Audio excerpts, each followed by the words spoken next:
검찰이 최순실 게이트와 관련해서 피의자로 명시한 대통령에게 새 마지노선을 정해서 대면 조사를 요청했습니다. 또 합병을 두고 거래 의혹을 받고 있는 삼성과 국민연금공단을 압수수색하며 대통령에 대한 제3자 뇌물죄 적용을 검토하고 있다는 분석이 나옵니다. 네, 먼저 특별수사본부에 나가는 취재기자 연결합니다. 조용성 기자.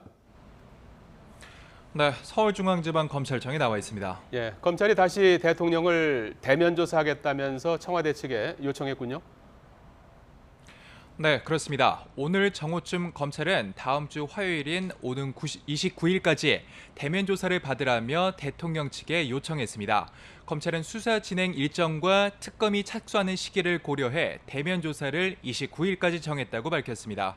피의자에게 보내는 소환 통보와 비슷한 양식으로 박 대통령 측 변호인에게 대면 조사 요청서를 보냈다면서도 사실상 대통령에게 체포영장을 청구하는 것은 어렵다는 입장입니다. 또 우선 대통령 변호인 측 답변을 기다리고 29일까지 조사가 안 되면 특검 이첩까지 고려한다는 방침입니다. 조사 장소는 날짜를 정한 뒤 조율할 예정입니다. 아울러 오는 27일, 28일에 구속이 만기되는 문학의 비선실세 차은택 씨와 송성각 전 한국콘텐츠진흥원장의 구속 기소를 준비하고 있습니다. 자, 오전부터 진행되고 있는 검찰의 압수수색. 이게 대통령의 혐의를 포착하기 위한 것이라는 관측이 있다면서요?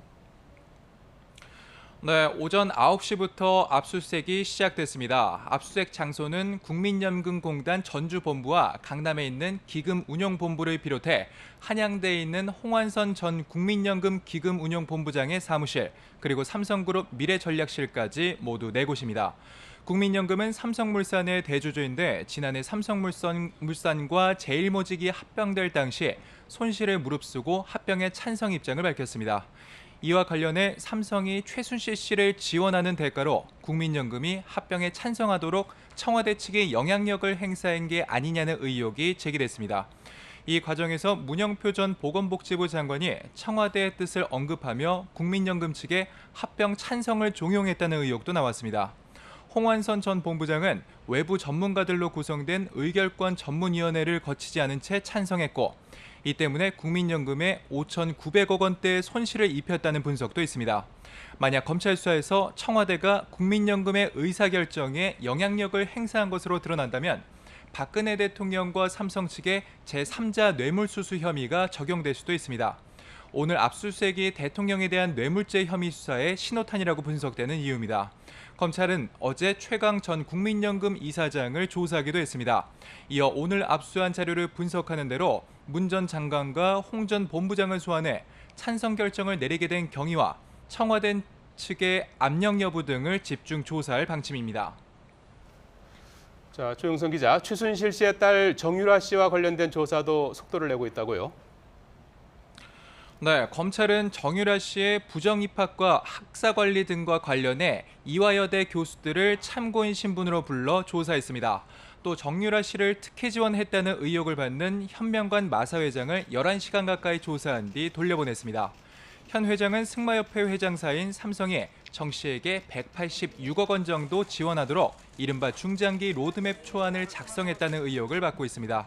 검찰은 현 회장을 상대로 삼성이나 최순실 측과 협의가 있었는지 등을 조사했습니다. 조만간 외국에 머물고 있는 정 씨도 소환할 것으로 보입니다. 이에 최 씨는 어제 새 변호사를 추가로 선임해 최 씨 모녀에 대한 수사에 대응하고 있습니다. 최순실 씨와 정유라 씨를 함께 변호하고 있는 이경재 변호사는 아무리 중죄인이라도 수사 과정에서 인격은 지켜져야 한다며 최 씨가 매일 조사를 받고 있다고 불만을 토로했습니다. 또 정 씨가 먼저 연락해와야 받을 수 있는 상황이라며 혼자 있는지 또 여러 나라를 돌아다니는지 잘 모른다고 덧붙였습니다. 앞서 최 씨는 이진웅 변호사 등을 추가로 선임했지만 잇따라 사임해 이경재 변호사 혼자 모녀에 대한 변호를 맡아왔습니다. 지금까지 서울중앙지방검찰청에서 YTN 조용성입니다.